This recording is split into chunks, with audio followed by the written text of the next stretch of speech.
Bienvenidos a este video del curso de bioquímica. En esta entrega vamos a mirar el ácido ribonucleico y los diferentes tipos de RNA existentes en la naturaleza y abordaremos un poco sus diferentes funciones. Bienvenidos. El RNA entonces es un ácido nucleico cuyo carbohidrato es la ribosa. Recordemos que la ribosa tiene como característica que en el carbono 2' tiene el OH puesto. De ahí viene el concepto ribonucleótido, pues porque el azúcar realmente es una aldopentosa tipo ribosa.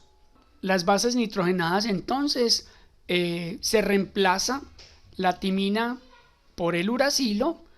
En cuanto a bases pirimídicas, entonces tenemos que pirimidinas está el uracilo y la citosina, y en purinas está la adenina y la guanina.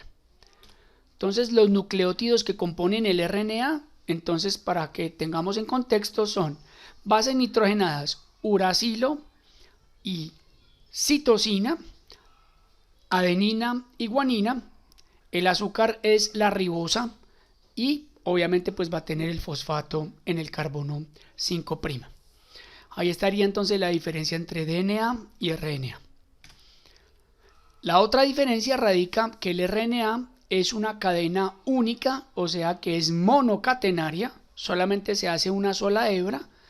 Los enlaces entre los nucleótidos son enlaces tipo fosfodiéster y al igual que el DNA tendremos un extremo 5' terminal y un extremo 3' terminal.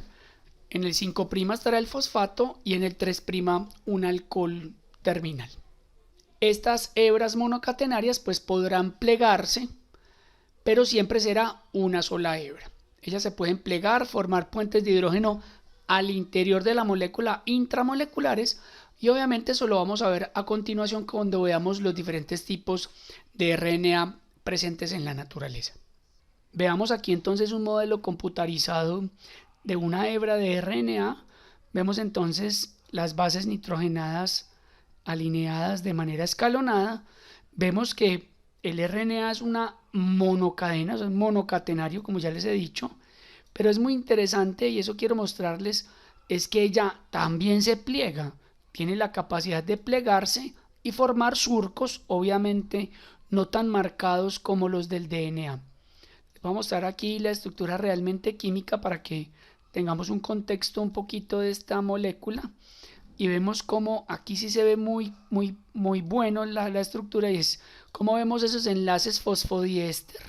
Vemos el azúcar tipo ribosa y vemos como esas bases nitrogenadas literalmente son planas, totalmente planas, y aunque no se están apareando, pueden ser apareadas en procesos que veremos luego, pues obviamente tiene unas condiciones, pero existe todavía, sigue teniendo la complementariedad de las bases en el caso de adenina con uracilo y de citosina con guanina, como lo hemos visto en videos anteriores. Entonces es más o menos lo que quería mostrarles desde el punto de vista estructural, y ya vamos a ver los tipos de RNA propiamente en la naturaleza y tocaremos un poco sus funciones. Las moléculas de RNA participan en varios procesos asociados a la expresión genética. Estas moléculas se encuentran en copias múltiples en varias formas distintas dentro de las células, y existen 4 clases principales de RNA, las cuales son: 1. El RNA de transferencia, conocido como RNA-T. Otro, el RNA ribosomal o RNA-R. Otro, el snRNP o RNA pequeño, o también conocido como ribonucleoproteínas de pequeño peso molecular. Y por último, el RNA mensajero. Voy a contextualizar un poco qué funciones cumple cada uno de estos tipos, pero obviamente en futuros videos estaremos ahondando en cuanto a esto. Entonces, el RNA de transferencia es una molécula que es responsable de hacer la traducción, y es una molécula que contiene anclada a ella un aminoácido. el RNA de transferencia, interactúa dentro de unas moléculas que se llaman, o unas estructuras que se llaman los ribosomas, y allí van a hacer un proceso conocido como la traducción, o sea, transformar la información genética en proteína. El otro RNA se llama el RNA ribosomal o ribosómico, que son moléculas que son parte integral de los ribosomas, y realmente se consideran que los ribosomas son ribonucleoproteínas muy grandes que son responsables, junto con el RNA de transferencia, de hacer los procesos de traducción. Los snRNP, o también conocidos como RNA pequeños de bajo peso molecular, son moléculas presentes en las células y tienen la capacidad de hacer procesos catalíticos, específicamente procesos vinculados a la modificación del RNA una vez ha sido sintetizado, específicamente el RNA mensajero. Y por último, el RNA mensajero, que son las moléculas que codifican las secuencias de aminoácidos, o sea, son las que llevan el mensaje desde los genes, o sea, desde el DNA hasta el ribosoma. Pasemos a revisar entonces cada uno de estos RNA. El primero que vamos a revisar es el RNA mensajero. El RNA mensajero surge por un proceso conocido como transcripción. ¿Qué es la transcripción? Es la lectura que hace una proteína que se llama la RNA polimerasa, la cual lee una de las hebras del DNA y la transcribe de el DNA a RNA, o sea, hace un cambio de esas bases nitrogenadas leyendo esa hebra molde que denominamos gen. Este proceso lo vamos a ver en futuros videos. Entonces, dicha transcripción nos da origen a un RNA mensajero, cuyo nombre se llama mensajero es porque lleva el mensaje contenido en los genes. ¿Y a dónde lo lleva? Se lo lleva para que sea traducido por acción de los ribosomas y el RNA de transferencia. La traducción se hace gracias a esos dos elementos y con la traducción se obtiene una proteína. El RNA mensajero en procariotas no tiene ningún tipo de modificación durante el proceso de transcripción.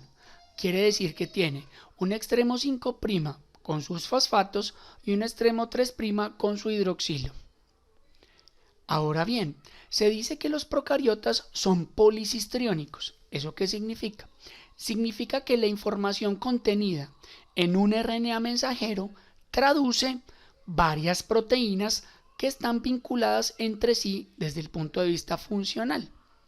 Entonces, ser policistriónico es generar varias proteínas a partir de un único RNA mensajero. Ahora, en eucariotas hay una diferencia y es la primera. En el 5' se le va a poner siempre una caperuza conocida como la guanosina metilada o metilguanosina. Esa metilguanosina se pone en el extremo 5' y a esta caperuza se le denomina la 5-metilguanosina. A su vez, el final del RNA mensajero se le pone una cola de poliadenosinas o poliadeninas, que es lo mismo, de más o menos entre 150 y 250 adenosinas, con el único fin de determinar dónde empieza el RNA mensajero y dónde termina. Eso tiene una función muy importante en un proceso que se llama el splicing, o sea, la maduración y la traducción. Eso lo veremos luego. La otra diferencia es que los eucariotas somos monocistriónicos. Significa que con un RNA mensajero se traduce una sola proteína. El siguiente RNA es el RNA de transferencia, que es una molécula que en eucariotas es sintetizada en el nucleolo y en procariotas es sintetizada en el citoplasma. Realmente esta es una cadena única de RNA que se pliega en sí mismo, como observamos aquí, y como vemos en el video, tiene una región donde se pega un aminoácido que es característico en la región 3', Tiene unos pliegues y unos bucles alrededor donde se forman complementariedad de las bases. Tiene unos brazos y en la parte de abajo aparece una región que se denomina un anticodón. Esta molécula, si la fuéramos a ver más de cerca, realmente ya la molécula ya aquí está más explícita y observamos algunas bases nitrogenadas que no tienen las clásicas siglas adenina, uracilo, citosina y guanina. Estas bases nitrogenadas se denominan bases nitrogenadas secundarias, o sea que están propias o intrínsecas en el RNA de transferencia y en el RNA ribosomal, los que vamos a ver a continuación, y no son bases nitrogenadas que son codificantes. Entonces aparece la dihidrouridina, la inosina, la ribotirimidina, la pseudouridina y un grupo metilado. Entonces ahí lo que estamos viendo es la estructura. Vemos que es una cadena que va en sentido 5', 3', como cualquiera. Forma unos brazos alrededor y en la parte de abajo se forma lo que denominamos el anticodón. Dicho anticodón tiene un triplete de bases nitrogenadas que son complementarias a una región en el RNA mensajero que se llama el codón. Entonces, recordemos que el RNA de transferencia es el responsable, guiado por el ribosoma, es el responsable de hacer el proceso de traducción. ¿Por qué? Si vemos, y en el extremo 3' va a estar el aminoácido. Si vemos aquí un poquito, tema que veremos en otros videos, vemos cómo ese RNA de transferencia entra al ribosoma y allí, si el codón y el anticodón son complementarios, automáticamente el RNA de transferencia deja un aminoácido para formar la proteína, o sea, es responsable del proceso de traducción. Entonces, quien hace la traducción es el RNA de transferencia y quien lo guía y permite ir pegando los aminoácidos de la proteína es los ribosomas. El siguiente RNA es el RNA ribosomal. Este RNA está mezclado con las proteínas del ribosoma, formando lo que realmente es el ribosoma, que es una ribonucleoproteína, o sea, una mezcla de RNA y proteína. Los ribosomas tienen dos unidades, una subunidad mayor y una subunidad menor, como observamos en la animación a mano derecha. Y lo que tiene por dentro que forma un enmallado es el RNA ribosomal. Dicho RNA es una cadena bastante larga que forma pliegues y bucles en diferentes formas según las especies, pero que en general termina formando una estructura clásica que es la que vemos acá. Entonces vemos a mano izquierda la subunidad mayor y a mano derecha la subunidad menor. Entonces el RNA ribosomal, que son estas estructuras en azul y en rojo, van a terminar junto con la proteína formando tres locus o tres lugares o tres sitios. Dichos sitios son los lugares a donde debe entrar el RNA de transferencia y va pasando en diferentes estadios para hacer el proceso de traducción. Entonces tenemos el primer sitio, se llama el sitio aminoacídico, el segundo sitio se llama el sitio peptídico y el tercer sitio se llama el sitio de salida, como observamos en esta imagen. Entonces, esto es más o menos lo que hace el ribosoma, una estructura bastante compleja y que gracias al RNA ribosomal le permite dar una forma espacial funcional. Entonces, ese RNA ribosomal ha formado en la subunidad menor, como vemos en este video, una región que va a reconocer una parte en el RNA mensajero que se llama el codón de inicio.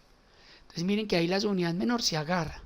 Luego el RNA de transferencia se une allí y la subunidad mayor, que tiene también una región hecha por el RNA ribosomal, lo engancha. Ahí estamos en el sitio llamado sitio peptídico. Es allí donde ese primer interacción codón-anticodón va a permitir que, aquí nos estamos mostrando el sitio aminoácido y el sitio peptídico, y es allí donde ese aminoácido que trajo ese RNA de transferencia va a ser descargado en la unidad mayor, y allí es donde se va a dejar un primer aminoácido. En todas las especies, el primer aminoácido siempre es la metionina. Ahora vemos por aquí entrando a mano derecha otro RNA de transferencia que va a leer otro codón con su anticodón, y allí en la subunidad mayor se va a formar el enlace peptídico. Miren que el aminoácido primero se une al segundo aminoácido, y es allí donde se hace la formación del enlace peptídico y se va dando la traducción. En ese momento el ribosoma se va a correr un codón, y el primer RNA de transferencia sale por el sitio de salida, por el sitio E, y un nuevo RNA de transferencia viene al sitio A, volviéndose a dar el mismo proceso. Entonces se va a volver a dar la interacción codón-anticodón, y si coinciden, este va a pasar del sitio A al sitio P y se va a pegar el nuevo aminoácido que se ha pegado, que ha entrado al ribosoma su unidad mayor. Y así sucesivamente se van moviendo, se va moviendo ese ribosoma, y va leyendo de codón en codón ese RNA mensajero, y se va dando el proceso de traducción en un orden que va en sentido 5', 3'. Ahí se va moviendo, vemos cómo van entrando ese RNA de transferencia, pero al final debe haber un codón que se llama el codón de parada. Ese codón no codifica, o sea, no existe ningún RNA de transferencia que reconozca eso, y entonces, como no viene, las dos unidades mayor y menor se separan y terminan la traducción. Por último, vamos a ver entonces los snRNP o los RNA pequeños, o también conocidos como ribosimas o proteínas que tienen capacidad catalítica o RNA con capacidad catalítica. Eso es un juego bastante amplio de proteínas que, como vemos en esta imagen, lo que hace es clivar, madurar ciertos tipos de RNA mensajeros. Entonces vemos cómo esa ribosima reconoce unas regiones dentro del RNA mensajero y hace un proceso de reconocimiento y a su vez de ruptura o de clivaje para liberar fragmentos de RNA mensajeros y obviamente su maduración, realmente es lo que pasa. Esos snRNP son muy comunes en los eucariotas, porque nosotros los eucariotas tenemos una serie de genes que realmente están codificados dentro de unas regiones no codificantes que se llaman intrones y exones. Entonces, entre esas regiones, como nosotros somos monocistriónicos, los eucariotas, la transcripción del RNA determina regiones codificantes y no codificantes, las cuales deben ser cortadas por medio de estos snRNP. Si miramos esta animación, vemos cómo en esta región encontramos específicamente que después de la transcripción se da un primer RNA o un pre-RNA. Ese va a tener una región conocida como región no codificante o intrones, y esos intrones son reconocidos por estas moléculas conocidas como snRNP o moléculas del splicing, que es un proceso en el cual se va a quitar las fracciones de RNA que no son codificantes, como vamos a ver aquí en la animación, y esas moléculas snRNP van a reconocer dónde termina el exón y dónde empieza el intrón. Entonces ellas van a empezar a plegar esos intrones, los van a cortar, van a ver cómo los cortan, y al cortarlos quitan los intrones y empalman los exones. Ese proceso se llama splicing, o también conocido como maduración del RNA mensajero. Vuelvo y le repito, este proceso es exclusivo de eucariotas. ¿Por qué? Porque nosotros hemos evolucionado desde los procariotas, que si recuerdan son policistriónicos. Entonces nosotros hemos ido quitando lo que teníamos codificado y que termina generando una estructura única para ser monocistriónicos. Bien, con eso hemos terminado este video referente a los tipos de RNA y a su función. Es importante tener en cuenta esas funciones, obviamente las profundizaremos en futuros videos donde veremos cada uno de los procesos a detalle. Espero les haya servido para comprender el tema y sea de utilidad en su conocimiento. Nos vemos en siguientes entregas. Hasta pronto.